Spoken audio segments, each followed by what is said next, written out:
योगेश सुरेश पवार याचा नरवणेतील जुन्या प्रेमसंबंधाच्या ओळखीतून घेतलेल्या उसन्या पैशाने त्याचा घात केला। संशयितांना पकडणे पोलिसांपुढे आव्हान असताना सहपोलीस निरीक्षक दत्तात्रय दराडे यांनी अखेर प्रयत्नांची पराकाष्ठा करत आरोपींना ताब्यात घेतले। याबाबत पोलिसांनी दिलेल्या सविस्तर माहितीनुसार गुरुवार दिनांक 20 मार्च 2025 रोजी योगेश पवार हा गायब असल्याची नोंद झाली होती। त्यानुसार सहाय्यक पोलीस निरीक्षक दत्तात्रय दराडे यांच्या निरीक्षणाखाली योगेश पवार हा कुठे गायब झाला, त्याचे काय बरे वाईट झाले आहे का याचा शोध घेण्यासाठी पथक तयार करण्यात आले। पोलिसांना सुरुवातीला काही धागेदोरे सापडत नव्हते,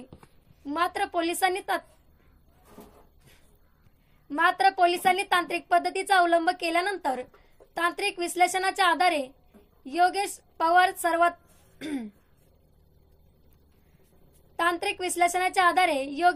सर्वात शेवटी मान तालुक्यातील नरवणे येथे गेल्याचे समजले।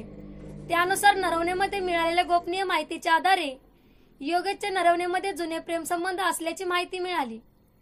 मात्र पोलिसांनी संशयिताच्या घरी जाऊन चौकशी केली असता ती तिथे आढळून आली नाही। त्यानंतर संशयित आरोपी बारामती आणि मुंबई येथे असल्याची गोपनीय माहिती पोलिसांना मिळाली। त्यापैकी प्रथमेश आणि अखिल विश्वकर्मा या दोघांना बारामतीमधून पोलिसांनी ताब्यात घेतले। त्यांच्याकडे केलेल्या कसून चौकशीनंतर त्यांनी लोखंडी गाजाने मारून योगेशचा खून केल्याची कबुली दिली। त्यानंतर उर्वरित संशयितांची नावे पोलिसांपुढे निष्पन्न झाली। संशयितांपैकी नरवणे गावची रोशनी माने आणि तिची आई पार्वती माने या दोघींना मुंबईतून ताब्यात घेतले। त्यांच्याकडे चौकशी केली असता या खून प्रकरणात एकूण 7 जण सामील असल्याची माहिती पोलिसांना मिळाली। ताब्यातील 4 जणांकडे पोलिसांनी केलेल्या कसून चौकशीनंतर योगेशचा निर्गुण खून केल्यानंतर संशयित आरोपींनी योगेशला स्विफ्ट कारमध्ये टाकून गाडी लॉक करून गाडीसह नातेपुते परिसरात पाण्याच्या कॅनलमध्ये टाकून दिले। त्यानंतर पोलिसांनी राबवलेल्या शोध मोहिमेनंतर सदर गाडी परतडीला जाणाऱ्या रोडवरील कॅनलच्या ठिकाणी आढळून आली। सदर स्विफ्ट गाडी आणि योगेशचा मृतदेह क्रेनच्या साहाय्याने बाहेर काढण्यात आला।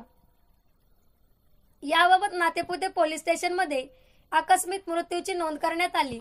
मयत योगेश पवार याचा मोठा भाऊ तेजस पवार याने दहिवडी पोलिसात दिलेल्या तक्रारीनुसार 7 जणांविरोधात खुनाचा दाखल करण्यात आला। 7 पैकी 4 जण दहिवडी पोलिसांच्या ताब्यात असून 3घांचा तपास पोलीस घेत आहेत। या एकूण गुन्ह्याचा तपास वरिष्ठांच्या मार्गदर्शनाखाली सहाय्यक पोलीस निरीक्षक दत्तात्रय दराडे करत आहेत। झुंजार न्यूज महाराष्ट्र कार्यकारी संपादक ओंकार माने, बिदाल।